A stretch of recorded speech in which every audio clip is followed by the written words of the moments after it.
Hello again and welcome to a brand new video. My name is Karen Harima. I am a personal wardrobe stylist and I'm so glad you're here. If you are just finding my channel for the first time or someone referred you here, thank you so much for watching, and please subscribe and refer your friends. I do a new video a couple of times a month on all sorts of different style or beauty topics. The style topics have been a little heavy lately just because of fall trends and holiday. And now today we're going to talk about an outerwear capsule. Outerwear is so important as far as that first impression. There are many times when you walk into a place where your coat is on. Sometimes you might even be somewhere where you do not take the coat off. And so it's really important that your coat looks polished, professional, that it fits you well. And it's honestly why I spend so much time on talking about outerwear with my clients. And so we're going to talk about the different categories that I think you need to have. Of course, everybody is different. Where you live is going to dictate what you need as well. But I'm going to cover the categories that I think are really key in the Pacific Northwest, which applies to many areas across the country. So the first thing that we're going to start with is for a lightweight raincoat. And so I have two options that I show.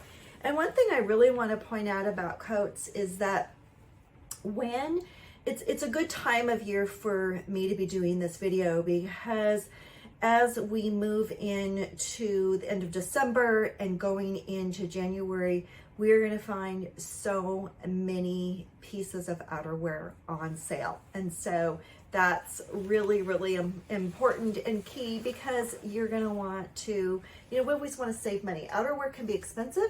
There's lots of different price points out there, and you want to get the most for your money. Okay, so with raincoats, I say start with a lightweight raincoat. This is a North Face. It's a shorter one. It's great for walking. It's great for running around. And this coat has been around for a lot of years. North Face has done that one. They varied a little bit. It might look a little bit different. Now this one is a number of years old. And also what you will find, they vary the colors and so forth, but it's just a really good staple. The other thing I tell everyone to get is a packable raincoat for travel. So it's just a lightweight coat like this with a hood. Sometimes you will find this one, in this case, you can zip the hood off because you may not need that. But at the same time, the packable aspect is so nice because it's really easy to throw in a carry-on bag or your suitcase, tuck it in one of the little corners that you have. And so I keep the bag that you pack it in the pocket and zip it shut, so it's always there. This one is definitely a little bit longer, and I've had it for years. And that's the other thing that I really want to point out about coats, is that coats, for the most part, the styles stand the test of time. I can keep this raincoat for 5 more years and it will not look dated. And so that's important to know when you are choosing your coats, to look for things that you know are going to stay in style for a while and that you will be able to have for years. All right, moving up in our categories as far as things that are maybe a little bit heavier that you can layer easily, I'm gonna go to the utility jacket. The basic utility jacket, I think, is a staple, both in spring and fall. And for many of you in other parts of the country, you're going to be able to wear this almost year round. And I can too. Here, I have other choices, so sometimes I don't go to it as much in the winter.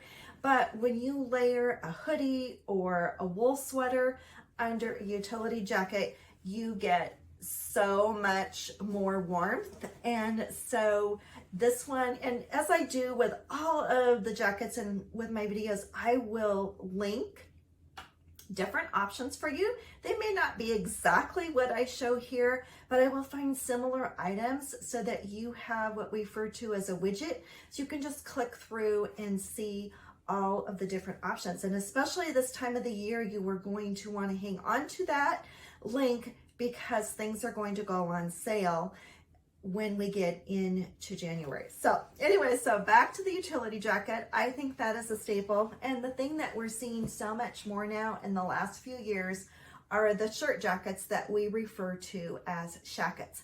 They are everywhere. And so if you have not jumped on this trend because it's not quite you, that's okay. I hear women say, you know, it just looks a little bit too casual for me. It's just not quite my style, and that's fine. There are some that can look a little bit dressier if they are a solid color and depending on the style, but I get it. Now, this particular coat or jacket, I should say, shacket, surprised me last year. It was the one trend that I thought, oh, I'm going to try it. And as I always say, I don't want to spend a lot on a new trend. I spent about $32 on this. And I have worn it and worn it so much so that I bought 2 different shackets this year because it was a style I liked so much. I could layer that sweater under it again. Starting in the fall, it was just a lightweight top, but then I moved to a sweater. You can put a hoodie under it. This one is surprisingly warm. So I am a fan of a shacket. So I encourage you to try it if you feel like it fits your style. If you are like, no, not so much, there's so many other options in that particular category for weight, as far as having something that's not quite so heavy and bulky as some of the other coats that I'm going to get to. And remember, with your coats, as you're looking and maybe watching this video and thinking, okay, do I need to replace anything? And fit is so important. We're going to talk in a minute about looking for coats that fit you well, because many times we have been taught to buy a coat too big because we need room for all the layering. So I'm going to talk about that in just a bit. So the other thing that I want you to look at with your coats is really look for wear. Do they still look really nice and fresh? Do they need to be cleaned? Do they need, sometimes you can even change, like if you've had a wool coat for a while, you can even change the buttons on it and give it a completely different look. So think about those things, because back to that first impression, a really nice fitting coat doesn't have to be expensive. A nice fitting coat and one that just really stands out, whether color or style, makes such a difference when you are going to an event. The next coat category I'm going to talk about is just kind of that lightweight. It's a step above the raincoat. However, it's not quite as heavy as a puffer or getting into some of the wool coat options. And this coat is by Barber, and they refer to the style as a barn coat. I've had this one for a number of years too. Again, it has the removable hood. Barber is a brand out of the UK, and if you have never heard of it, I encourage you to Google it. That's how you spell it, and it is such a well-made brand. I refer women to it all of the time because of how happy I have been with this. This is kind of a mid-weight. Again, I could layer under it pretty nicely, and it will keep me warm. It is the perfect coat, thus coming from the UK. Is the perfect coat for a cold, rainy day layered. And so this is kind of my fall into winter coat. I might get it out a little bit in the spring, but I have other options for that. So this tends to be kind of in that mid-weight category. One thing that a lot of women ask me about are trench coats. Now, believe it or not, I do not own a trench coat. I'll take that back. I have a wool belted trench coat that I wear just very occasionally, but in that case, I had to have the belt loops moved down. Here's the thing. trench coats do not fit me so great. They sometimes, just the way the belt is, it fits me at the wrong place on the waistline because I'm long-waisted, and so I'm always tugging and pulling, and it can kind of feel wrong. And the other thing is because of where I carry my weight, trench coats can be very fitted. I don't feel like I can put quite as much underneath a trench coat. But if you are a fan, and many women are, they like how they might have a removable lining. They love the versatility between seasons, between fall, then winter, and then spring. I highly recommend that you add a trench coat in that case. It's just not something that I have in my wardrobe capsule, believe it or not. Okay, so my raincoat, my trench coat, is one that unfortunately is not available anymore, but it is an A-line style. So this was when I was working retail, and sometimes I would have a jacket on like this, and I could take this coat, and if I was walking, in that case, walking from the parking lot or walking a distance to get to the store, I could put this coat over. You can still find things that are similar to this, but this particular style has that nice A-line cut, and I could still zip it. I could layer it over jackets, and that's what I loved about it. Unfortunately, they don't make this one anymore, as I said, but they're similar styles. So that's my trench coat. It has a liner that you can take out, which you could wear for wear more in the spring. And so this, and also the hood comes off, and that's again something that I look for. Let's talk about fit, because that would be something that came up a lot when I was working retail. I worked in a coat department. I worked in a department as a stylist that had coats and dresses and kind of higher end suiting. And one of the things I learned was really how to sell a coat. That's where I became familiar with the Barber brand, and also a little bit more with Burberry. Okay, so I'll bet you that you have been told to always buy a coat a size larger. And I disagree with that. I will often ask, we'll talk about the fit of the coat and what it's supposed to look like. But I would say when you're buying a coat, we always talk about doing the drive test. So if you want to feel like you have enough room, like you're driving, you don't want to feel confined. You want to really pay attention to the shoulders and just the movement in the arms, thus the drive test. That's really one important thing. Now, again, this is very much personal preference, and so I would have to ask that. How much do you layer? Do you wear a lot of lightweight jackets like this? Do you wear bulky sweaters? In that case, I am going to steer you towards a style of coat that is a little bit roomier, but still looks really streamlined and polished, and that you could look polished and put together from the outside, because there's some things that will happen with certain styles of coats that are too big. They can look a touch frumpy. I'm just being honest. When your coat starts to look worn, that's another thing that, even though coats last for so many years, but it's another thing that I will notice a lot. Okay, so fit. So when you have a really fitted belted coat, back to the trench coat again, you have to determine some of the things that you are going to wear under it. So I would tend to say when you're wearing a trench coat, it's probably going to be something lighter weight, because a jacket is hard to layer.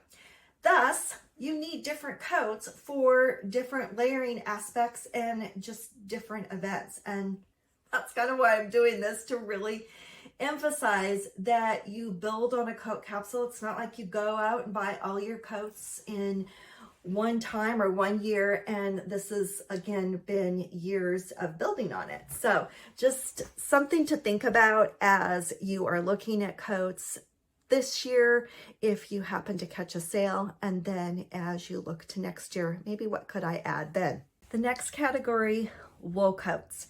Now, we see all sorts of links. We see a pea coat style. I've even seen like short bomber jacket styles of wool, but most of the time we think of the wool coats being kind of that car coat length or a little bit longer. So This is one I bought a number of years ago. It's black. I know I have a lot of black, but there have been many times that I'm really happy I have this coat, because when you have an event that calls for something a little bit dressier, a little bit more polished, a holiday event, whatever, it's so nice to pull out this black wool coat. It comes just a little bit below my knee. Some of them come a little bit above, doesn't matter. You can still work with this with so many different outfits. And I did buy this one a little bit roomier because of the cut. The cut still was, I hope you can see that in the back, it's hard with black, but it still is a really streamlined cut. I would say the sleeves are a little long, which bothers me, but it does allow me to layer this lightweight or a lighter weight jacket underneath, but yet it doesn't look too big, too roomy, like I bought a size too large. And that's important when you're choosing the wool coats. I have other wool coats that are more fitted, and because of the warmth, they definitely, I could just put a blouse underneath and they're completely fine.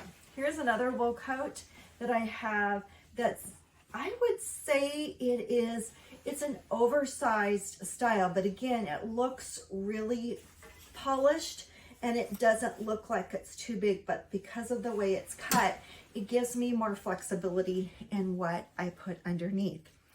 Last year on my blog, in my private Facebook group, if you're ever interested in it, it's called Ageless Style and Beauty by Karen. And I did a little poll, puffer coat or wool coat. What do you like better? Most of us have both, but I definitely heard about the warmth aspect with a puffer down coat versus a wool coat. So we will talk about puffer coats next. Wool coats versus puffer coats. That was what my poll was, and it came out pretty even. I have both, but I suppose in the end, I probably favor a wool coat. And I like the structure, I like the look of it. Does it mean that there are times that I don't go for a puffer? Because I do. And so again, it's all about personal preference and choice. This is a short puffer, and I'll try to step back so that you can see the look and the length of it. What I like about this one is it is still really fitted. It has a nice cut to it, and believe it or not, it came from Costco. So it was definitely under $50. I don't remember the price exactly, but the hood comes off. It has a zipper that comes up nice with a nice fur. So it's washable, and so it's not down, but it is synthetic fill, and for running around in the rain and even a light snow, this is actually also a really good walking coat when it's cold. So I love this for that reason. Now, you may be asking yourself the difference between all of the different levels of down and how warm they are. You know, they're sometimes rated by degrees. And so I went out and did the research last year and wrote a blog post about synthetic versus down fill, and just really all the options there are out there, and how synthetic fill can really be just as warm. So I will link that post because I found so much out there that actually kind of negated what I had thought myself about synthetic fill. There's actually a brand called Save the Duck, and so I think that I will try to link a couple of those in the widget. This is a long puffer coat, and yes, I got it at Costco, and so I refer to this one in the blog post because in the label, or on the label that came with it, it talks about, 0 degrees. This one is really warm. Again, removable hood.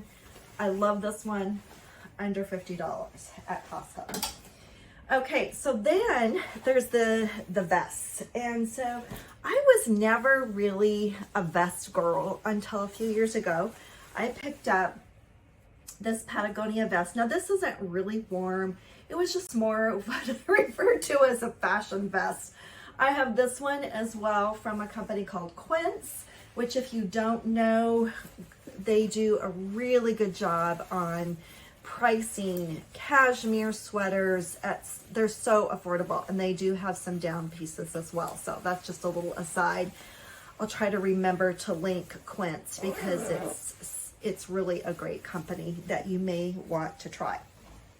Okay, so vests. So you might be thinking, do I really need to add a vest as part of my outerwear capsule? And what I like about vests is, for me, last year I was we were moving, so I was doing a lot of packing. I was in and out of the basement. I was running up and in between outside and inside, and so a vest just worked for me. I could layer it over a sweater, a lightweight jacket. My arms were free. I didn't feel like I had this bulky puffer coat on, and so I'm a fan of a vest. Now, I wouldn't say this one is super warm, like I mentioned. However, sometimes just in the house, if I have a long sleeve t-shirt on or something that isn't really warm, I will put on this vest, and it just kind of takes the edge off if I'm a little bit chilly, and I love that. There's many other vests out there that, again, will be puffier, will be a little bit warmer, and so I encourage you to take a look at vests and maybe give them a second thought. Okay, vests. Again, you saw a really streamlined Patagonia vest that I had on, and now we're seeing a lot puffier vests, just so many different styles. This is one by Dylan, again from the boutique. It is really fitted, but still extremely comfortable. You can layer a wool or cashmere sweater underneath these vests and still really be quite warm. And I love the fact that you kind of have your arms freed up when you're doing a lot of different things. It's great when you go shopping, when you're in and out of a store and you don't necessarily want that big heavy coat. That's another reason I love a vest. Another feature I really look for in a vest is a double zipper, because this vest, for example, is very streamlined and fitted, and it's great for that. It's still really comfortable and easy, but sometimes what happens when you have a vest that's a little bit more fitted, you want that double zipper, which just gives you that little bit more room through the hip, and when you're sitting down, it's more comfortable. So definitely look for that feature. Add some warmth to any coat, of course, is a scarf. So this particular coat has that deep V, and so it just calls for a scarf, and I always seem to have one with this particular coat. So this is a lighter weight scarf that, you know, is a fashion scarf I've had for years, but it works now so nicely as a coat scarf, as I'm not really wearing it as often with sweaters. So this scarf, I've already got it folded in half. I'm gonna fold it in half again. And then lengthwise, I also have it just evenly folded in half lengthwise. And then I'm gonna twist. And what I tend to do, and you've probably seen this, and there's dozens of ways to tie your scarf. What I like to do is I will pull it through, and I kind of pull it through again, and it kind of gives more of a little bit more of a messy look. And then I will pull this around my neck out, and it will look different every single time. But you can see it really fills in that space and gives just a touch different look. It has this scarf in particular has a fringe on it, so I might play with it a little bit more to show some of that. But it tucks in nicely. It adds the warmth I need around the neck, and that's just a very simple way to take a scarf. I'll show you one more time just to give an idea. I just have the loop. It's that half loop that you've used probably many times to tie a scarf. I'm going to pull it through. I'm going to one time, and I'm going to pull it the opposite way and just kind of do it not even pulling it through the whole way, and it gives a little bit more of a messy look, which is what I like with a coat. This puffer coat has actually seen better days, and so I keep it only for traveling now. And there's short, streamlined puffer coats that you can get, and many of them are packable, which makes it so convenient. So one thing that clients will often say to me, or if I hear someone say, you know, I'm always cold, I then start talking about that outerwear capsule. What are you wearing? What are you layering? I mean, do you have a good base layer? And the blog post refers to that base layer too, how crucial that is to keep you warm, something close to your skin. And there's so many different products out there now that will keep the heat in, and you can layer lightweight layers together and not have the bulky layers of a jacket or whatever. Sometimes those lightweight, thin layers, that's what everyone says who you know, really does the research on this. That is what they will tell you. So that's just another little tip to keep in mind if you feel like your coats aren't keeping you warm. The last category I want to show you is I referred to in the holiday video, but is a short bomber style fur jacket, which is so great for not just holiday events, but just in the winter. If you have a winter event to go to that's a little bit dressier, sometimes those wool coats don't just look just right with a dress. And that's why I refer to having that black one and just always having that on hand. But a faux fur jacket can be such a great option. They're inexpensive. Many of them are under $100. I found this one at the Nordstrom rack a number of years ago. I want to say it was probably $35. Now, it's not totally fur, but this one is from Amazon. It was definitely in that $70 to $80 range. So think about that. And again, it will be something that you have for years, and you just can always kind of have in that coat arsenal when you need to have something to pull out for the various events that you might be attending. Thank you so much for watching. I hope that this gives you some ideas of what to shop for. Again, you will have lots of different links and articles and things to look at in the description as a great source for not just for shopping, but just information for you when you are trying to make good shopping choices and make good decisions. Please take a look at the subscribe button and make sure you subscribe so you will get future videos. And I love it when you share it with a friend. Again, you can find me at stylebyKaren.com, and you can find me on Instagram and in my Facebook group as well. Thanks again, everyone.